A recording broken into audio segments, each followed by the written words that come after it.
Little cruise from Audlam to Nantwich. I'm going to keep going until it rains so I could end up anywhere. We're racing a duck and it's winning.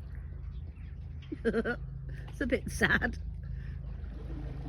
This is a huge marina. Lots of moorings, chandlery, boat repairs, you name it, they've got it. Even a little cafe. Well, it was nice and peaceful. Suddenly a whole load of helicopters are coming past.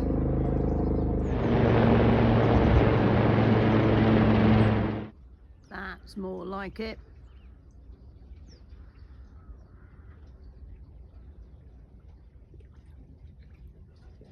Now this is what winter travelling's all about.